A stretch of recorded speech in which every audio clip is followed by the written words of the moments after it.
Bonjour à tous. Dans ce tutoriel, je vais vous expliquer plus en détail une des phases du nettoyage de la piste audio, c'est-à-dire l'ajustement du volume de la piste. Il faut savoir que selon le micro qu'on utilise pour l'enregistrement, le volume de capture de la piste va être très différent. Là, je vous ai préparé deux pistes audio, une piste capturée avec mon micro casque PC et une piste capturée avec le micro sur pied. Je vais vous les faire écouter, vous allez voir que le volume de capture est différent. Harry proposa à ses amis de manger et de dormir à Poudlard, mais Ron secoua la tête et murmura en évitant le regard des autres. « Il faut que je rentre à la maison. » Donc ça, c'était la piste enregistrée avec le micro-casque. Et maintenant la piste enregistrée avec le micro sur pied.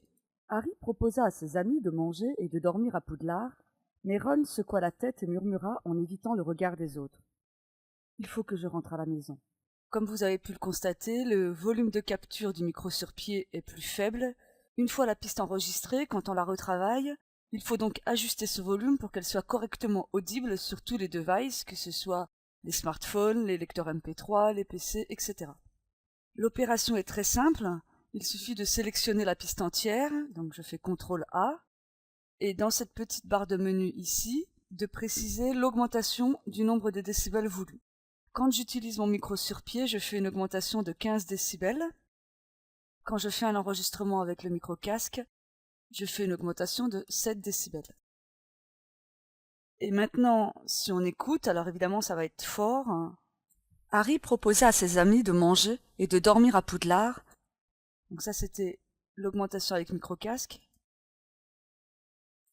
Harry proposa à ses amis de manger et de dormir à Poudlard. Et ça c'était l'augmentation avec micro sur pied. Pour savoir quel ajustement choisir, il faut surveiller la barre de niveau en bas. Le curseur ne doit pas atteindre la zone de saturation, c'est-à-dire la zone rouge. Je vérifie ici. Mais Ron secoua la tête et murmura en évitant le regard des autres. J'atteins la zone de saturation.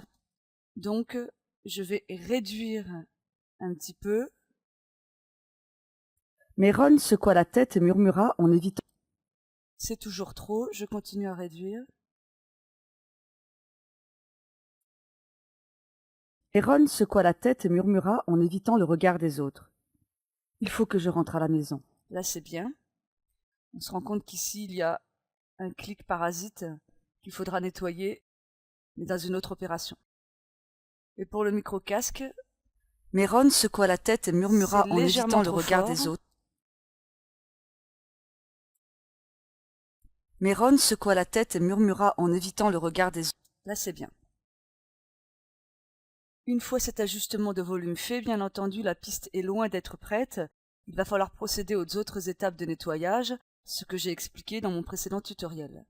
Ce tutoriel est à présent terminé. N'hésitez pas à me laisser des commentaires en bas de la vidéo. Et à très bientôt.